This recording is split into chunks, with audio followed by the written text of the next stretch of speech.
नमस्कार और धन्यवाद सभी का, इंटरनेट में सुनने वालों का और यहाँ में।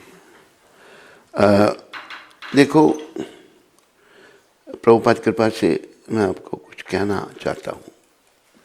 अभी सारे भक्त लोग, सारी माताएं ध्यान से सुनिए। सारे भक्त भी जीवात्मा हैं, सारी माताएं भी जीवात्मा हैं। आत्मा एक ही समान है। जो आत्मा मेरे शरीर में है वही एक कुत्ते के शरीर में भी है। कर्मों से कोई कुत्ता बना, कोई बिल्ली बना, कोई स्त्री बना, कोई पुरुष बना, पर आत्मा बराबर है। भगवान ने गीता में कहा है, विद्या विनय संपन्ने ब्राह्मणे गवि हस्तिने शून्य शिव शपाके च पंडिता समदर्शना। जो वास्तव में पंडित है, ये नहीं कि पंडित के घर में जन्म लेने से कोई पंडित बन जाता है। जो ज्ञानी है वो क्या है, उसकी क्या है, वो सभी को एक दृष्टि से देखता है। एक ब्राह्मण, एक गाय, एक हाथी और एक कुत्ता, और कुत्ते को खाने वाले का एक समान कैसी होगी? आत्मा सभी में एक समान है। तो आप प्रभुपाद कृपा से याद रखो, उसी आत्मा का हमने उत्थान करना है इस शरीर में। जैसे शरीर मिला, मनुष्य का शरीर अच्छा है, वो ये नहीं कोई मेरी नीची जाती है या ऊंच जाती है, नहीं। कहीं को जाति अभिमान से ही गिर जाते हैं बेचारे वो। और देखो कि शब्द आते हैं, अभिमानी, ज्ञानी अभिमानी। ब्राह्मणों को बड़ा ज्ञान होता था, उनमें बड़ा अभिमान आ जाता था, अहंकार आ जाता। बीच में कथा छोटी सी प्रभुपाद जी के द्वारा सुनाई हुई आ रही है। एक बार क्या हुआ कि नारद जी महाराज पृथ्वी का विचरण कर रहे थे, तो उनको एक ब्राह्मण मिले, बड़े विद्वान पंडित। प्रणाम किया नारद जी को, कहते महाराज अब जब वैकुंठ जाओ, भगवान को पूछना मेरी मुक्ति कब होगी। मुक्ति का तक जन्म मन का चक्कर छूट कर हम अपने धाम में भगवान की सेवा में निरंतर लगे रहते हैं। अच्छा पूछेंगे, नारद जी ने कहा। नारद जी आगे बढ़े तो एक चमार, जूते सीने वाला, एक बट वृक्ष के नीचे बैठा हुआ था। ये जूते सीने का वो खड़ा हो गया, प्रणाम किया नारद जी को कि महाराज आप जब भगवान के धाम में जाओ तो मेरे मुक्ति कब होगी पूछना। क्या पूछेंगे?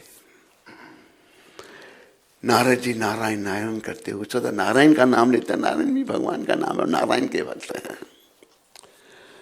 तो पहुंचे जब धाम में तो पूछा, भगवान दो व्यक्तियों ने एक जैसा प्रश्न किया है, एक बड़े विद्वान ब्राह्मण ने और एक चमार ने, कि उनकी मुक्ति कब होगी। तो भगवान कहते हैं, नारद वो जो ब्राह्मण है ना, उसको भी 7 जन्म लगेंगे मेरे पास आने के लिए, और वो जो चमार है उसी जन्म में धाम में आ जाएगा। नारद जी को शंका होगी, भाई जूते सीने वाला, चमड़े का काम करने वाला, उसी जन्म में धाम में जाएगा, है तो भी आत्मा है, और ये ब्राह्मण इतना विद्वान। नारद जी को शंका हुई तो भगवान तो गटगट के बाद से, देखो नारद तुम्हारी शंका का समाधान यही दोनों करेंगे। कहते कैसे प्रभु? जब तुम जाओ पूछेंगे आप वैकुंठ गए, नारायण क्या कर रहे थे, तो आपने कहना है भगवान सुई के छेद में से हाथी को गुजार रहे थे। नारद जी ने नहीं कहा कि आप नहीं गुजारते, भगवान कुछ भी कर सकते हैं। देखो ये जो पृथ्वी जिस पर हम बैठे हैं ना, और जैसे पंखा लगा है, ये क्या बोलते हैं उसको, झूमर लगा है, इसके ऊपर हैंगर है, पंखा कभी ऊपर, ये पृथ्वी हवा में डोल रही है, पता आपको? भगवान की शक्ति से। इसके ऊपर कोई हैंगर नहीं लगा इसको पकड़ने के लिए, हवा में है ये लोग। तो अच्छा प्रभु, ब्राह्मण मिला। ब्राह्मण ने पूछा, नारद जी वैकुंठ गए थे, भगवान क्या कर रहे थे? मेरा प्रश्न पूछा आपने। हाँ ना ब्राह्मण देवता, भगवान एक बड़ी अद्भुत लीला कर रहे थे। क्या? कि सुई के छेद में से हाथी को गुजार रहे थे। कहते ये मैं कैसे मान सकता हूँ? नारी जट समझ गए, इसका पोथी का ज्ञान है, इसका भगवान के चरण में श्रद्धा नहीं है। अरे कोई बात ऐसी नहीं है जो भगवान नहीं कर सकते। यहाँ बैठे हो, इस पर्वत को नहीं भगवान ने इस उंगली पे उठाया था? कौन उठा सकता है पर्वत? कोई नहीं उठा सकता। अरे भगवान असंभव को संभव कर सकते हैं और संभव को असंभव कर सकते हैं। नारद जी समझ ली, इसका पुस्तकों का ज्ञान है, ज्ञानी बड़ा है, पर इसकी भगवान के चरणों में श्रद्धा नहीं है। हमें भगवान के चरणों में श्रद्धा चाहिए। श्रद्धा किसी के भी अंदर, ब्राह्मण के घर में भी, कई ब्राह्मण बड़े बड़े भक्त हुए, बड़े श्रद्धावान भक्त थे। तो नारद जी आगे बढ़े, वो अपना, मेरा गला थोड़ा सूख रहा है, हरे कृष्णा कृष्णा हरे राम, इसको निकाल दे रहा, हाथ नहीं लगाना उसको। हरे कृष्णा हरे हरे, हरे राम राम राम, हरे कृष्णा हरे,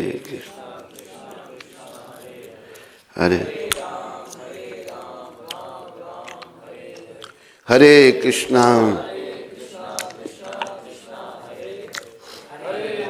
हरे राम राम। नारी जब आगे बढ़े, उच्चमार उठा बेचारा, दंडवत की, प्रणाम किया नारद जी को। कहते महाराज अवैकुंठ गए थे, गया था। भगवान क्या कर रहे थे? मेरा प्रश्न पूछा, कहा विश्वासा फल आएगा। हाँ भाई तेरा प्रश्न पूछा, तो भगवान क्या कर रहे थे, क्या लीला हो रही थी उनकी? कहते कि बड़ी अद्भुत लीला हो रही थी। भगवान सुई के छेद में से हाथी को गुजार रहे थे, इधर से इधर, इधर से इधर। उच्चमार ब्राह्मण ने नहीं माना, जो बड़ा ज्ञानी था, चमार रोने लग पड़ा। तो नारद जी कहते हैं भाई तो रो क्यों रहा है, तू मानता इस बात को? कहते तुम्हारे इसमें नहीं मानने वाली क्या बात है, तूने देखा तो है नहीं? कि मैंने देखा नहीं है, तो फिर तेरा कैसे विश्वास? चमार कहते हैं महाराज ये देखो बड़े वृक्ष, कितना बड़ा वृक्ष है। कहते हैं हाँ, इसमें गुल और छोटे छोटे फल लगे। कहते हाँ, उस एक बीज में, छोटे से बीज में मेरे भगवान ने इतना बड़ा पेड़ छुपा के रखा है, इतना सा बीज, तो मेरे भगवान क्या नहीं कर सकते? नारद कहते हैं भाई इसी जन्म धाम में जाएगा। कोई पढ़ा लिखा नहीं, कोई कुछ नहीं, कोई ज्ञान नहीं, लेकिन वो धाम में गया। तो देखो पुस्तकों के ज्ञान से भगवान नहीं मिलेंगे, भगवान तो मिलेंगे भाव और भक्ति से। पुस्तकों का ज्ञान अगर है और भाव भक्ति भी है तो अच्छा है, पर होता क्या है,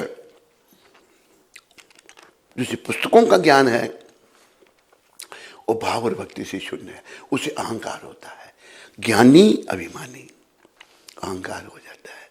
और अहंकारी जो है, किसी भी चीज का किसी को अहंकार है, अपनी विद्युता का, अपनी सुंदरता का, अपने धन का, अपने परिवार का।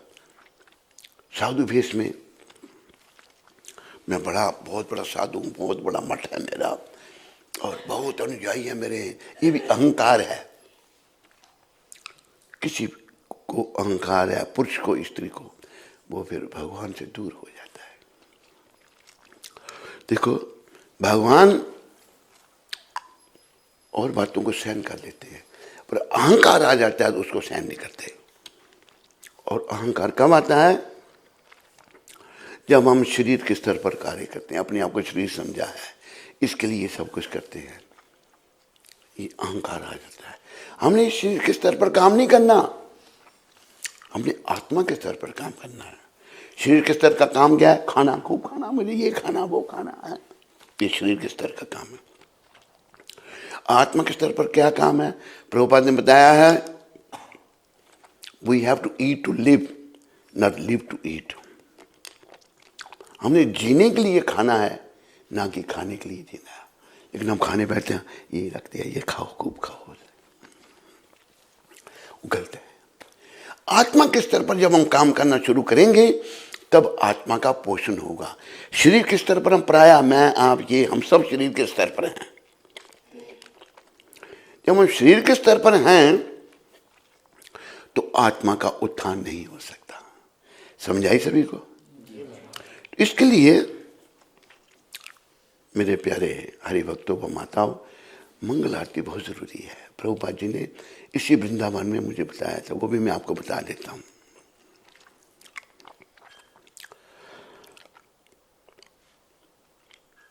हाँ, 1975 की बात है, जहाँ प्रभुपाद जी का मैं सेवक था, नौकर था उनका।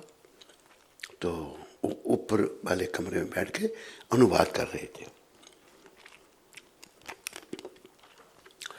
उनका मैं नौकर उनके कमरे के बाहर बैठ के जप कर रहा था।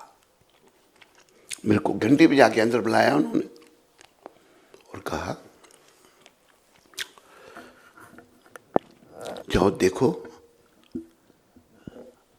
मंदिर में कितने भक्त मंगल आरती में हैं। मैं गया, गिने सारे भक्त।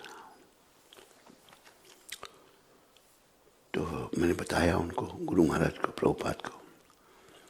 कहते हैं टेंपल प्रेसिडेंट को बुलाओ। टेंपल प्रेसिडेंट था धनंजय दास, उसको बुलाया। कितने कितने भक्त रहते हैं यहाँ पर, बड़ा नंबर, बहुत। तो मंगल आरती में बहुत थोड़े थे। प्रभुपाद उसको अंग्रेजी में कह रहे हैं, सारे मंगल आरती क्यों नहीं है? मेरे मंदिर जो हैं, देखो ये मंदिर जो है मेरे बाप का तो है नहीं भाई, और कोई अपने बाप का समझे तो उसकी गलती है। ये प्रभुपाद का मंदिर है या नहीं है? तो प्रभुपाद कृपा से हम यहाँ भक्ति करने का प्रयास कर रहे हैं। तो ये मंदिर जो है, ये सोने और खाने के लिए नहीं है। देखो कुछ भक्तों में विकृति ज्यादा है, जैसे कुछ भक्त नियम से मंगल आरती होते हैं, लेकिन कुछ नागा मार देते हैं, नहीं आते हैं। तो मैं मधु सखा की ड्यूटी लगाता हूँ। ये सारे जितने मेल भक्त यहाँ रह रहे हैं, मुझे उनकी लिस्ट बना के देगा, ठीक है? और माताओं में रेगुलर कौन है मंगल आरती में? कौन सी? अच्छा, प्रेम व्यक्ति माता जो है, मुझे सारी माताओं की लिस्ट बना के देगी। और प्रेम भक्ति माता मधु सखा की ये ड्यूटी है। जो माता नहीं आए वो कहाँ है? वो लड़की जो उसकी गोविंद गोपाल की है। अच्छा, इतने बच्चे कोई कमर दर्द में शुरू हो गए।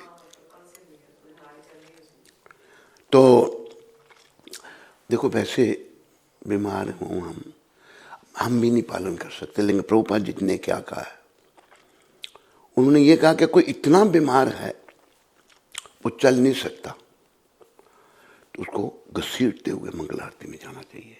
ही should crawl to the mangal aarti, इतनी जरूरी है मंगल आरती। तो देखो जब तक हम इंद्रियों के तर्पण में लगेंगे ना, तो इंद्रियों के तर्पण मन के लिए है, और कृष्ण का तर्पण जो है वो आत्मा के लिए है। मन और आत्मा दोनों बड़े सूक्ष्म हैं, दोनों इस शरीर में हैं। मन अभी भौतिक है, आत्मा आध्यात्मिक है हर एक के शरीर में, लेकिन वो भौतिक जगत के संपर्क में होकर अपने आप को भौतिक समझ रही है। उस आत्मा का उत्थान करना है। तो प्रेम भक्ति माता, तो आपकी ये ड्यूटी है देखना माताओं को जो नहीं आती हैं क्यों नहीं, क्या कारण है, क्या भाई इतनी बीमार है कि नहीं आ सकती, बात अलग है। और कोई इतना बीमार है चल नहीं सके, प्रभुपाद कहते हैं उसे फिर भी मंगल आरती में आना चाहिए। और मधु सखा की ड्यूटी है जो भक्त मंगल आरती नहीं आते उनको मंगल आरती में लाना। समझाई? सारी लिस्ट मुझे दो, मंदिर में जितने रहते हैं। तो ये देखो ये बहुत आवश्यक है, बड़ा आवश्यक है, ये प्रभुपाद जी ने कहा है। तो उसको धनंजय को प्रभुपाद कहते हैं, why everybody is not in Mangal Aarti, even I should go to Mangal Aarti, but I am doing very important work, I am translating. Prabhupada तो 2 बजे उठते थे रात के वृद्धावस्था में, 2 से लेकर 3, 4, 5 बजे तक अनुवाद, 3 घंटे रोज अनुवाद करते थे। तो कहते हैं पर मैं बड़ा जरूरी काम कर रहा हूं, मुझे भी मंगल आरती जाना चाहिए गुरु में, मैं पुस्तकों का अनुवाद कर रहा हूं। इसलिए कृपया इन बातों को समझो। हम सब लोग मृत्यु की ओर आगे बढ़ रहे हैं, इसको भी याद रखो।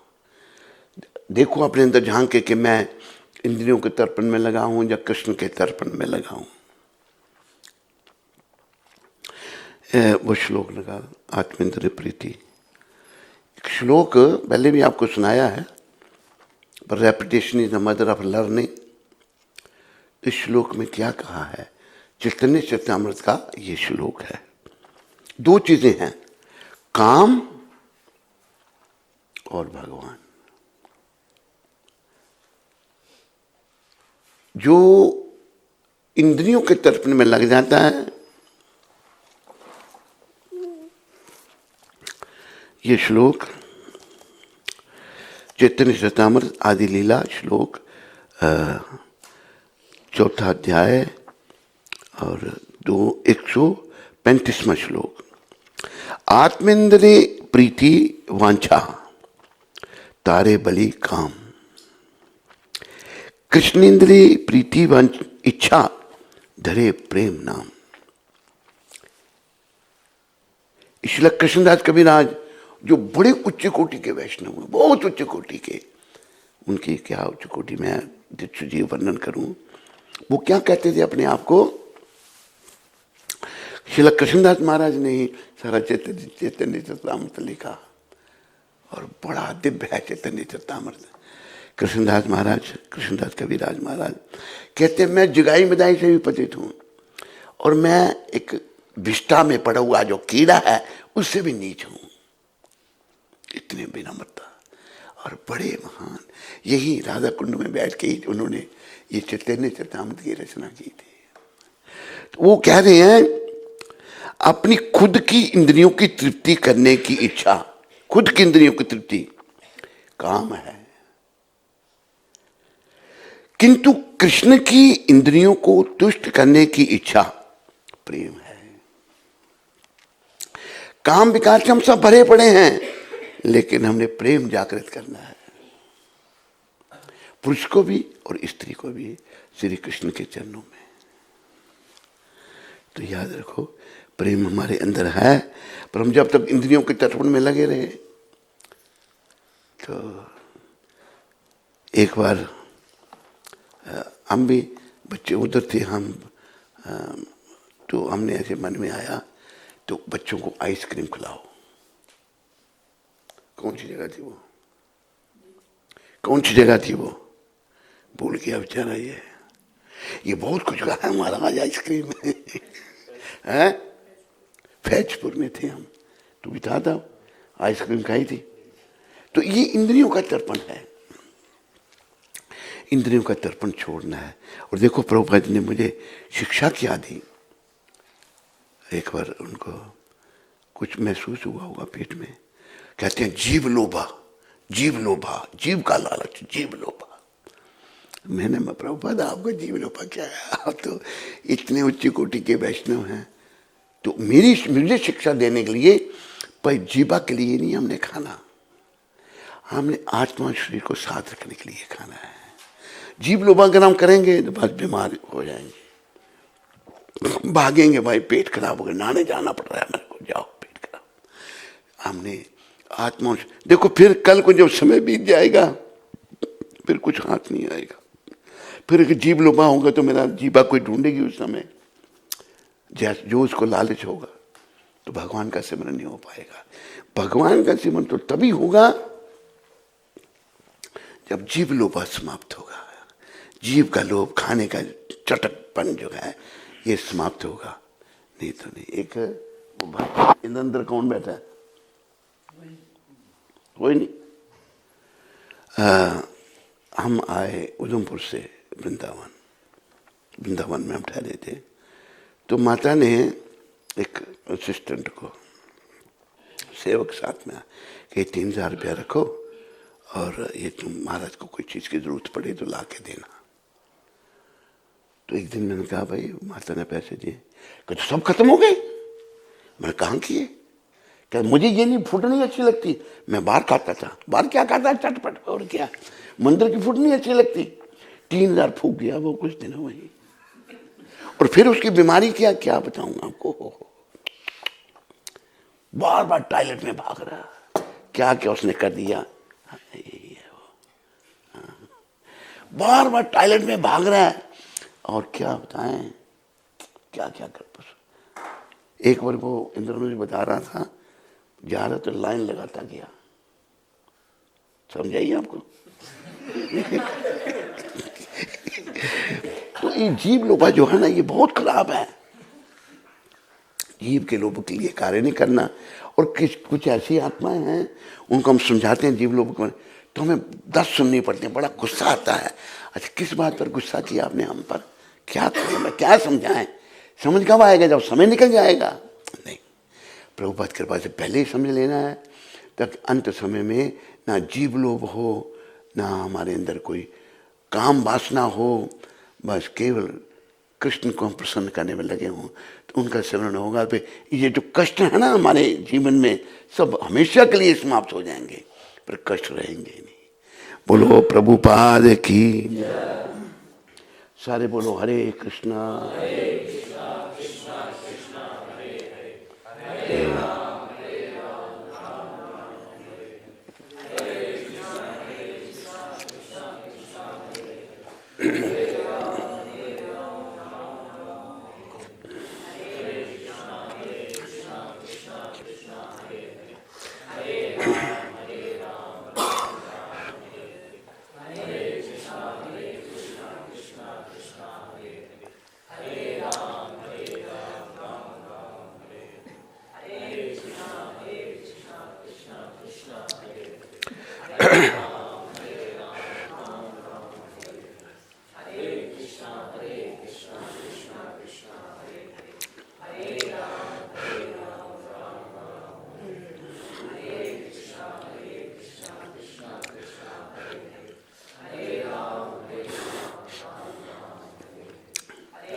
हरे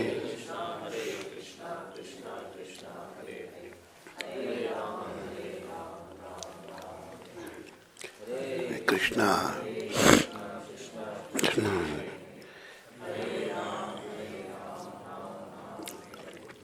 हरे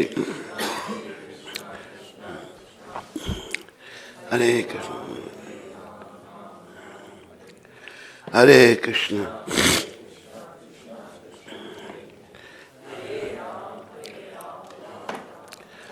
मैं तो ये सोचता हूँ प्रभुपाद में क्या होगा, मुझे शिक्षा देने के लिए उन्होंने ऐसा कहा, और भी कुछ बातें कही जो अपना जीवन में धारण करने वाली बातें हैं। तो जीवा के स्वाद की अगर हम भागे तो भैया परेशानी होगी, अंत समय खराब हो जाएगा। फिर ये नहीं कहना आपने बताया नहीं था। हम प्रभुपाद कृपा से फर्ज निभा रहे हैं, अपना फर्ज निभाना हमारा कर्तव्य है। आप सबको भी अपना फर्ज निभाना आपका भी कर्तव्य है, और आगे बढ़ना है भक्ति पथ में। आओ प्रभुपाद कृपा से हम गौर निताय के चरणों में आए।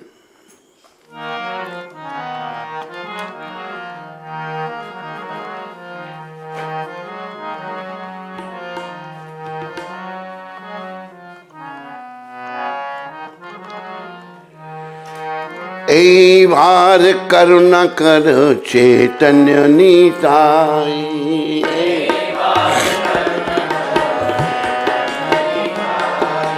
ए बार करुणा कर चैतन्य निताय,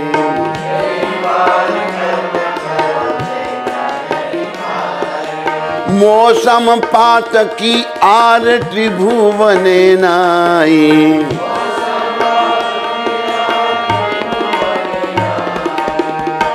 मौसम पात की आर त्रिभुवने नाई।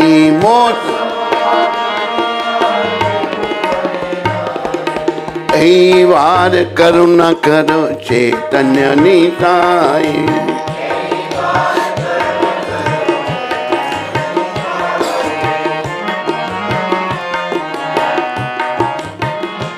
एक हमारे परमाचार्य शिला लोचनदास जी का ये भजन है। मुई अति मूढ़मति माया रा नफर, मुई अति ए सब पापे मोरा तनु झर झर।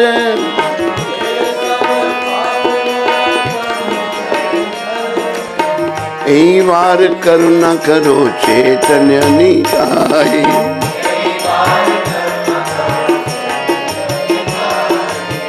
ऐ वार करुणा करो चैतन्य निताई।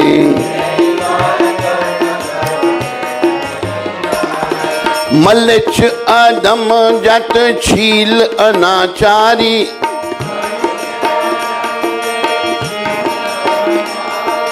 तासबा भुजीत बुई मोर पाप बारी।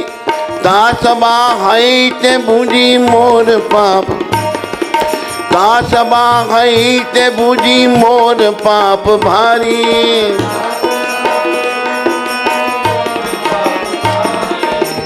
ऐ वार करुणा करो चैतन्य निताई।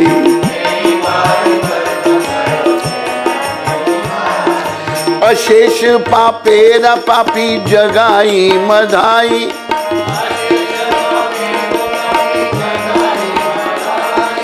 अशेष पापेरा पापी जगाई मधाई।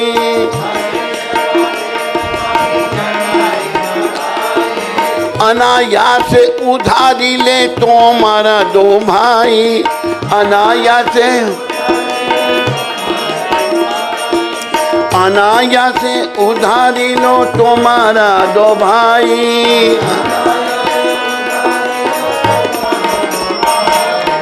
ऐ वार करुणा कर चैतन्य निताई।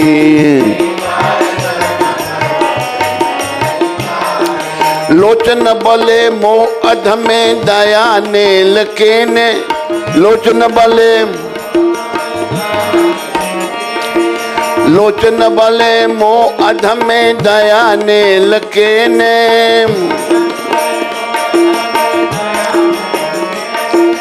तुम्ही ना करी ले दया के करीबे आने। तुम्ही ना करी। ऐ वार करुणा करो चैतन्य निताई।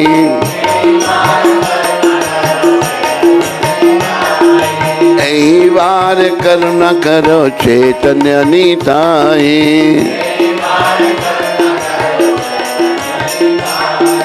चैतन्य निताई। चैतन्य निताई।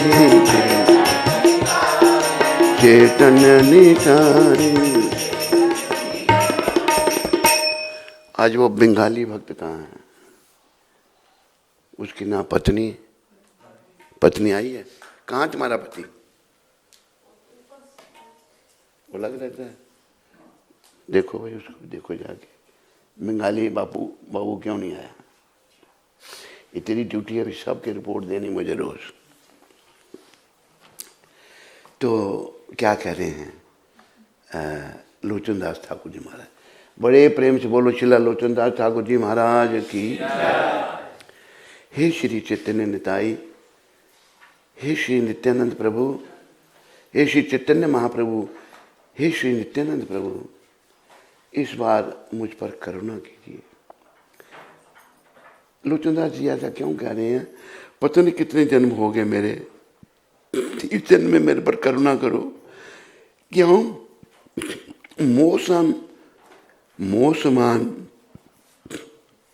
मौसम पात की आरती भवने नाय। मेरे समान और कोई पातकी यानी कि पापुई, बड़ा पाप करने वाला पातकी होता है, इस तीनों लोक में नहीं है। ये शुद्ध भक्त कह रहे हैं लोचनदास जी महाराज। फिर वो कह रहे हैं मैं बहुत ही मूढ़ मति, मेरी अक्ल बड़ी मूर्ख हूं मैं, और मैं माया का गुलाम हूं। हमें तो कृष्ण का गुलाम बनना है। मुई अति मूढ़ मति माया रा नफर, मैं माया का गुलाम हूं। इन सब पापों के कारण ही मेरा ये शरीर एकदम झरझर हो गया है। देखो जब कोई पाप कर्म करता है ना, शरीर बेकार हो जाता है, शरीर अच्छा नहीं रहता।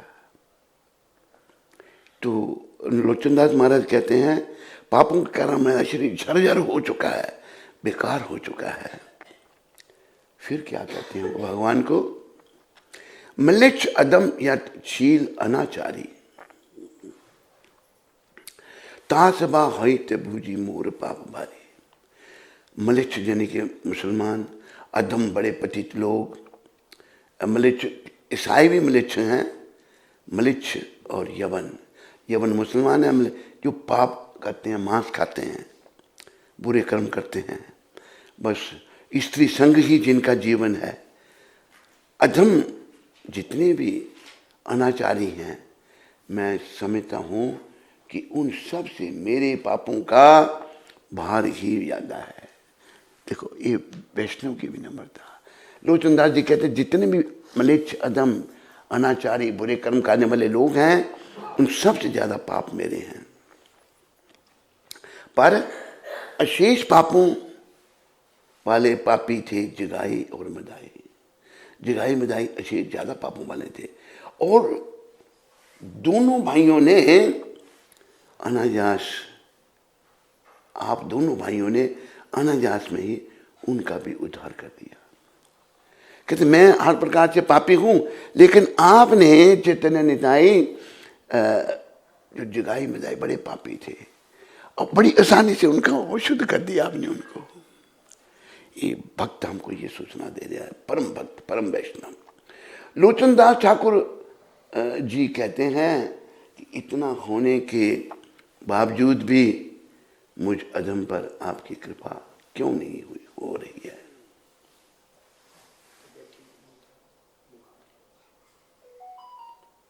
बीमार हो गए अभी, बीमार है नहीं है? बीमार तेरा पति? तू पति के साथ रहती है कहीं और रहती है? दिन में तो मिलती हो ना? क्या? अच्छा, ये है ना, थोड़ा सा कोई कष्ट हो गया मंगला आरती नहीं जाएंगे, ये ठीक नहीं। अरे कष्ट तो छोड़ो, कुछ आत्माओं को ऐसा है और थोड़ा लेट हो गए सोने में, महाराज मंगल आरती नहीं आएंगे हम। अरे मंगल आरती तो प्रभुपाद कहते हैं ये बहुत जरूरी है, बहुत जरूरी है। दिन की शुरुआत यहाँ से होती है, ठाकुर जी के दर्शनों से शुरुआत हो, उनका नाम लेते हुए, तो धीरे धीरे हम शुद्धि की तरफ आगे बढ़ेंगे। मंगल आरती भाई ध्यान रखो, आज दिन में मिलाना मेरे को उससे। बीमार है, दवाई दो उसको। तेरे पास दवाई है कुछ उसको देने के लिए? नहीं, उनके पास है। अच्छा अच्छा, ये दवाई साथ में रखते हैं वो, हैं? अशेष पापों वाले पापी थे जिगाई और मदाई, आप दोनों भाइयों ने अनायास में ही उनका भी उद्धार कर दिया। बड़े पापी थे जिगाई मदाई। ये लोचनदास महाराज गौर निताई को कह रहे हैं, चैतन्य निताई को कह रहे हैं, आपने बड़े आराम से उनका उद्धार कर दिया। लोचनदास ठाकुर जी कहते हैं कि इतने होने के बावजूद भी मुझ अधम पर आपकी कृपा क्यों नहीं हो रही है। भक्त चिंतित हैं कि ये सब कुछ है, मेरे पर आपकी चिंता की कृपा क्यों नहीं हो रही। यदि आप दया नहीं करेंगे अन्य और कौन करेगा। देखो कलयुग में जितने चैतन्य निताई दयालु है इतना कोई नहीं है, कौन मेरे पर दया करेगा, कृपा करेगा। बोलो चैतन्य निताई भगवान की जय। तो आज पुष्य नक्षत्र,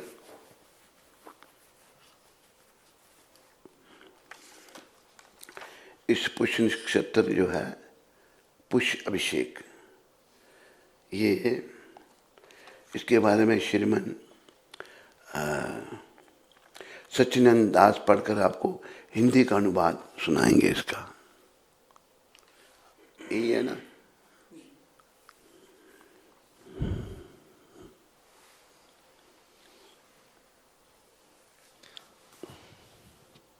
श्री कृष्ण पुष्य अभिषेक। इस पूजा में भगवान शालिग्राम को शुद्ध घी से नहलाया जाता है, अभिषेक किया जाता है। श्रील प्रभुपाद जी ने इस उत्सव को एक बार कहा था कि भगवान श्री कृष्ण गोपियों के हाथ के खिलौने थे। तो एक बार गोपियों ने निर्णय लिया कि हम भगवान श्री कृष्ण को श्रृंगार करेंगे। तो पुष्य अभिषेक के दिन ही सभी गोपियों ने सुंदर सुंदर पुष्पों के गुच्छों से और गहनों से, अलग अलग सुंदर वस्त्रों से, उसके पश्चात सभी ने सुंदर व्यंजन बनाए और सुंदर उनसे वस्त्रों से क्या किया? श्रृंगार किया भगवान का। और उसके बाद सभी ने सुंदर व्यंजन बना करके नगर कीर्तन किया, जिससे कि जिससे कि सब लोग भगवान श्री कृष्ण की उस दिव्य सुंदरता को देख सके। ये भगवान को साथ ले गई थी जी। अच्छा, ये है पुष्य अभिषेक। तो आप यहाँ भगवान का श्रृंगार, जैसे यहाँ वर्णन आया है कि भगवान गोपियों के हाथ के खिलौने थे। गोपी जो थी इतनी बड़ी भक्त थी भगवान की, उनकी भक्ति की कोई तुलना नहीं है। उनको किसी की चिंता नहीं सिवाय कृष्ण के। गृहस्थी थी, उनके बच्चे थे, पति थे, सास ससुर थे, लेकिन किसी की परवाह नहीं करती थी, वो केवल कृष्ण की। ये जो माधुर्य रस है, ये बड़ा दूर का रस है। एक हमारे संपर्क में एक भक्त आया विदेश में, संपर्क में आया तो उसने क्या किया, एक दूसरे की पत्नी को ले आया। वो दूसरे की पत्नी, वो गोरे रंग गोरी थी और ये मॉरिशस की बात है, और वो बेचारा थोड़ा सांवला जैसा था। तो कहते मालिक इसको दीक्षा दो। मैंने कहा भाई कौन है ये? कहती है वैसे बड़ी अच्छी है। पति, उसने पति को छोड़ दिया, उसके कारण छोड़ दिया। तो उसने क्या रखा, नाम क्या रखा अपनी पत्नी का? खुद ही नाम रखा, कहते इसका नाम माधुर्य लीला। एक खत्म छोड़ा तो ये दूसरा बना दिया, माधुर्य लीला उसने नाम दे दिया उसको। कैसे कैसे लोग हैं। तो हुआ क्या कि उसने बेचारे ने बड़ा ही, वो जो उसकी उससे माधुर्य लीला की पहले पति से बेटी थी, उस बेचारी को मार ही दिया जान से, और फिर जेल में चला गया। वो जेल में गया और जेल में ही मर गया। उसको मारा क्यों? उसके पास उसका बाप जो था बड़ा धन छोड़ के गया था, बहुत पैसे छोड़ गया। उसके पैसे के लालच में उसने, बच्चा था वो, छोटी लड़की थी वो, तो उसको जान से मार दिया। और फिर जेल में रहा। जेल में हम देखने गए उसको, मैं चलो भाई जैसा भी है। कहते मेरे लिए वकील करो आप। वकील बकुल क्या करना था, जाओ। एक और पुलिस के थे संपर्क, कहते हमारे साहब प्रूफ इसके अगेंस्ट हैं, इसने लड़की को कैसे मारा, क्या किया। तो वो कहते वकील करो। तो वकील नहीं गया, फिर मेरे से नाराज हो गया वो। और फिर जेल में ही उसको बीमारी हुई, और उसको कैद कितनी हुई थी, कितने साल कैद हुई थी? हैं?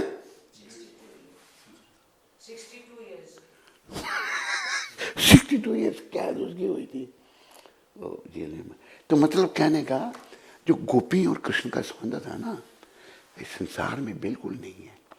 गोपियाँ बड़ी उच्च कोटि की भक्त हैं, और हमें भगवान गौर हरि ने यही सिखाया गोपियों का भाव जैसा भाव जागृत करो।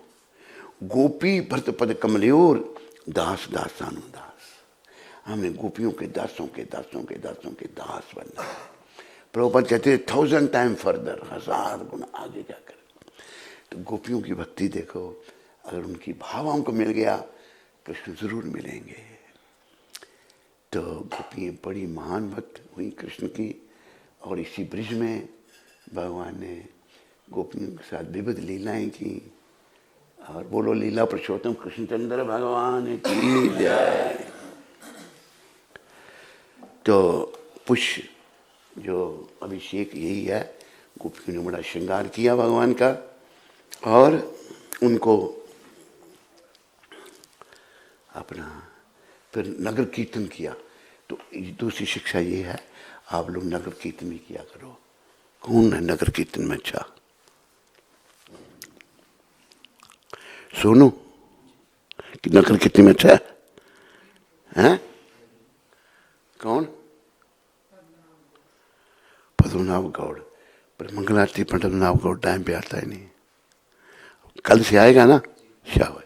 तू हरि नाम कराया कर सबको, है तो थोड़ा ही करो भाई। ये गोपियों ने किया, प्रभुपाद ने हरि नाम से आंदोलन शुरू किया, ये हम भी हरि नाम करो। थोड़ा ही करो, फिर जितना ज्यादा कर सको उतना अच्छा है। तो अपने जीवन को सफलता के पथ पर आगे बढ़ाओ। आज 17 तारीख है। ये शब्द प्रभुपाद जी ने हवाई, अमेरिका में एक आयरलैंड है हवाई, वहाँ प्रभुपाद जी ने ये शब्द कहे थे 1974 में। ये जो चैतन्य चरितमृत है, प्रभुपाद जी ने हवाई में रहकर इसका अनुवाद किया था। एक धोखेबाज शिक्षक का स्थान ले रहा है,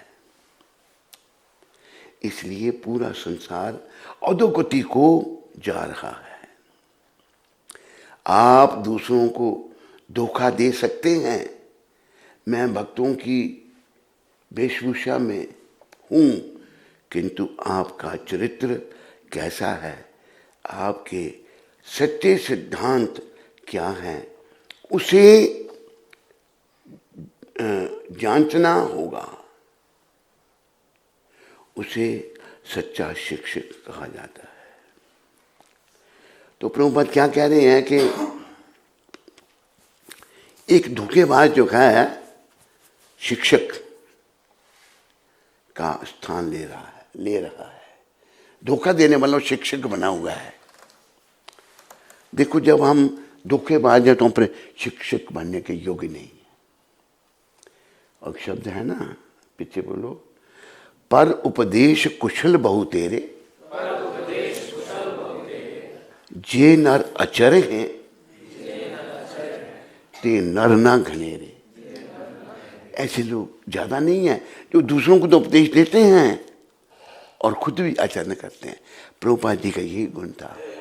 वो जो दूसरों को कहते थे उसका पालन करते थे। वो मतलब वही शुद्ध भक्त है जिसको जो कथनी करनी में है। ये नहीं कि देखो, कथनी होती है बोलना, करनी होती है करना। बोलते कुछ हैं और करते कुछ हैं। एक कथनी करनी एक नहीं हुई। जब कथनी करनी एक नहीं है तो याद रखो, हम भगवान को अपने हृदय में विराजमान नहीं कर सकेंगे। भगवान सरल हृदय वाले को बोलते हैं, मिलते हैं। ना हम प्रकाशा सर्वस्या योग माया समान वृथा। मैं अपना प्रकाश सबको नहीं करता। इस श्लोक निकालो, गीता इसको दे दो, तुम गीता लेके रखा करो। भगवान कहते हैं मैं अपना प्रकाश सबको नहीं करता, मैं अपनी योग माया से ढका हुआ हूं। तो उद्देश्य जीवन में भगवान का प्रकाश है, भगवान के दर्शन करना है। वो तभी होगा जब हमारी कथनी करनी एक होगी। ये बहुत जरूरी है। आदमी को हिपोक्रेट नहीं होना चाहिए। हिपोक्रेसी क्या है? कथनी और करने में अंतर है। एक दिन हम जब 2 साल हो गए, प्रभुपाद जी का तिरुभाव था वृंदावन में, तो हम वहां गए हुए थे। वृंदावन में जब हम गए थे तो उधर हमें बोलने के लिए कहा, तो हमने ये कहा भाई, प्रभुपाद ने कहा कि निष्काम भक्ति करनी है। और एक हमारा गुरु भाई कहता है,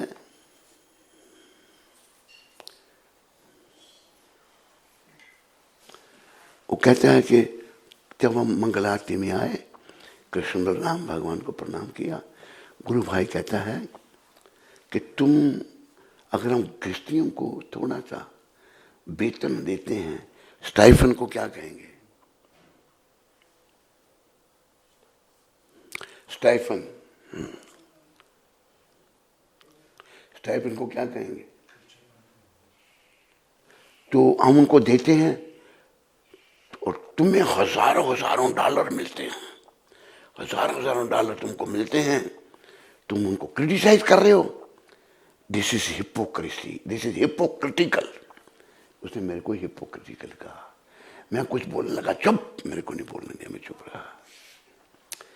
प्रभुपाद ने क्या कहा गृहस्थियों के बारे में?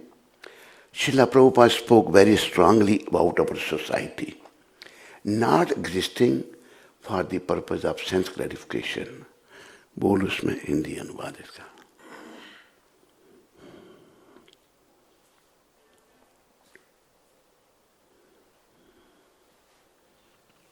प्रभुपाद जी ने बल देकर कहा है कि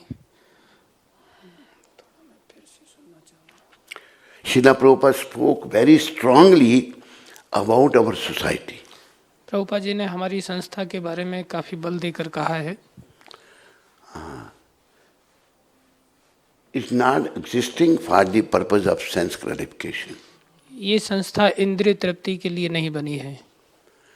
This was in connection, ये इस संदर्भ में कहा गया है, in connection paying salaries to devotees. जिसमें कि भक्तों को वेतन दिया जाता है, and supplying special facilities for Gristas. और गृहस्थियों को विशेष सुविधाएं दी जाती हैं। Prabhupada stressed प्रभुपाद जी ने काफी बल दिया है, Krishna consciousness meant vairagya. ये कृष्ण भावनामृत वैराग्य के लिए बनी है। One who was not interested, जो इसमें इच्छुक नहीं है, दिलचस्पी नहीं लेते, दिलचस्पी नहीं लेते,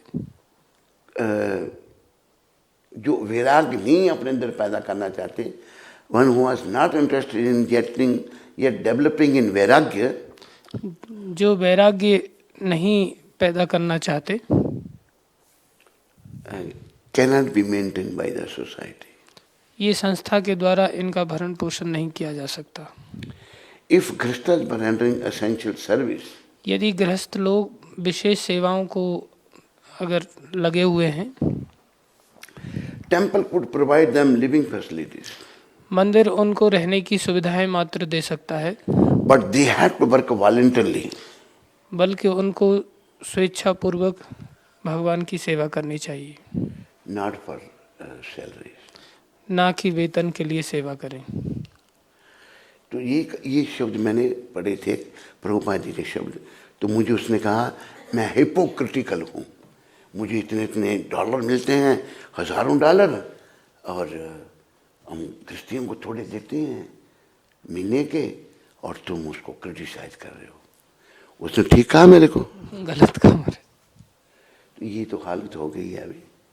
तो देखो भगवत प्राप्ति के लिए, और भगवान क्या कहते हैं, नाहम प्रकाशा सर्वस्या योग माया समन्विता मूढ़ो यम ना भी जानाति लोको मम अज्जम लोको मा मज्ज अव्ययम। मैं मूर्खों और अल्पज्ञों के लिए कभी भी प्रकट नहीं हूं।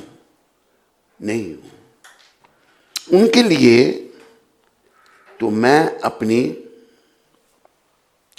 अंतरंग शक्ति द्वारा आच्छादित रहता हूँ।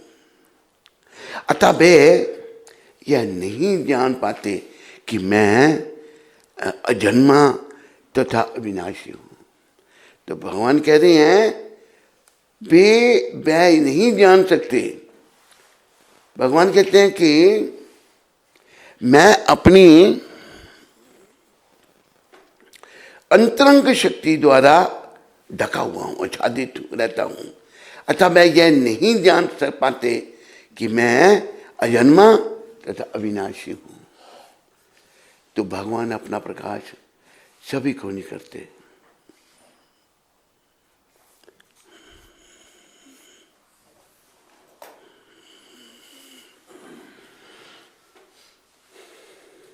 तात्पर्य यह तर्क दिया जा सकता है कि जब कृष्ण इस पृथ्वी पर विद्यमान थे और सबों के लिए दृश्य थे तो अब वे सबों के समक्ष क्यों प्रकट नहीं होते, किंतु वास्तव में वे हर एक के समक्ष प्रकट नहीं थे।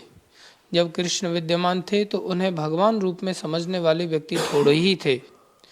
जब कुरु सभा में शिशुपाल ने कृष्ण के सभाध्यक्ष चुने जाने का विरोध किया तो भीष्म ने कृष्ण के नाम का समर्थन किया और उन्हें परमेश्वर घोषित किया।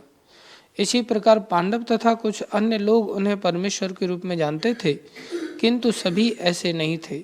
अभक्तों तथा सामान्य व्यक्ति के लिए वे प्रकट नहीं थे। इसलिए भगवद्गीता में कृष्ण कहते हैं कि उनके विशुद्ध भक्तों के अतिरिक्त अन्य सारे लोग उन्हें अपनी तरह समझते हैं। वे अपने भक्तों के समक्ष ही आनंद के आगार के रूप में प्रकट होते थे, किंतु अन्यों के लिए, अल्पज्ञ अभक्तों के लिए वे अपनी अंतरंग शक्ति से आच्छादित रहते थे। श्रीमद् भागवत में पहले स्कंद के 8वें अध्याय के 19वें श्लोक में कुंती माता ने अपनी प्रार्थना में कहा है कि भगवान योग माया के आवरण से आवृत हैं, अतः सामान्य लोग उन्हें समझ नहीं पाते। इस उपनिषद के मंत्र 15 में भी इस योग माया आवरण की पुष्टि हुई है, जिसमें भक्त प्रार्थना करता है, हिरण्मयेन पात्रेण सत्यस्यापेहितं मुखम तत्त्वं पूषणं पावृणनु सत्य धर्माय दृष्टये। हे भगवान, आप समग्र ब्रह्मांड के पालक हैं और आपकी भक्ति सर्वोच्च धर्म है। अतः मेरी प्रार्थना है कि आप मेरा भी पालन करें। आपका दिव्य रूप योग माया से आवृत है। ब्रह्म ज्योति आपकी अंतरंग शक्ति का आवरण है। कृपया इस तेज को हटा लें, क्योंकि यह आपके सच्चिदानंद विग्रह के दर्शन में बाधक है। भगवान अपने दिव्य सच्चिदानंद रूप में ब्रह्म ज्योति की अंतरंग शक्ति से आवृत हैं, जिसके फलस्वरूप अल्पज्ञानी निर्विशेषवादी परमेश्वर को नहीं देख पाते। श्रीमद् भागवत में भी ब्रह्मा द्वारा की गई यह स्तुति है, हे भगवान, हे परमात्मा, हे समस्त रहस्यों के स्वामी, संसार में ऐसा कौन है जो आपकी शक्ति तथा लीलाओं का अनुमान लगा सके। आप सदैव अपनी अंतरंग शक्ति का विस्तार करते रहते हैं, अतः कोई भी आपको नहीं समझ सकता। विज्ञानी तथा विद्वान भले ही भौतिक जगत की परमाणु संरचना का या कि विभिन्न ग्रहों का अन्वेषण कर ले, किंतु अपने समक्ष आपके विद्यमान होते हुए भी वे आपकी शक्ति की गणना करने में असमर्थ हैं। भगवान कृष्ण न केवल अजन्मा हैं, अपितु अव्यय भी हैं। वे सच्चिदानंद रूप हैं और उनकी शक्तियां अव्यय हैं। बोलो कृष्णचंद्र भगवान की जय। तो अब देखो, ये बातें हमने ध्यान में रखनी है। कृष्ण का प्रकाश करना है, उसके लिए अपनी शुद्धि हमने करनी है। और धोखेबाज जो लोग हैं वो शिक्षित की जगह उन्होंने ले रखी है कलयुग में, लेकिन हम सब ने अच्छा बनना है, धोखा नहीं देना किसी को। ऐसे दूसरे को हम क्या धोखा देंगे, अपने आप को ही धोखा देते हैं, अपनी आत्मा को ही अधोपतन की ओर ले जाते हैं। एक धोखेबाज ना शिक्षक का स्थान दे रहा है। इसलिए पूरा संसार अधोगति को जा रहा है, सारा संसार अधोगति को जा रहा है।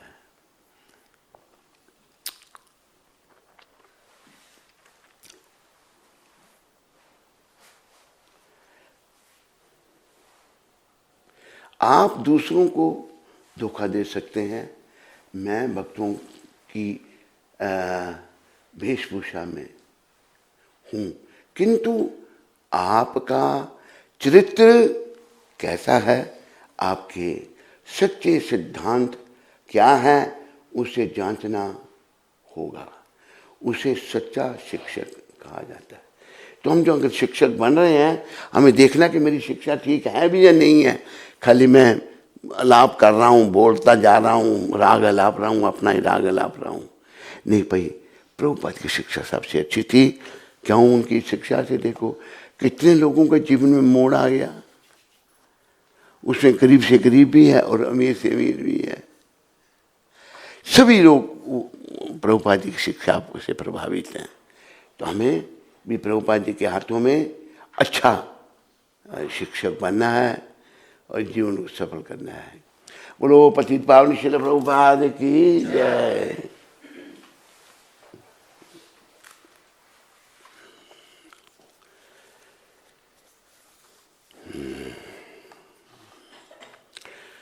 श्री गुरु चरण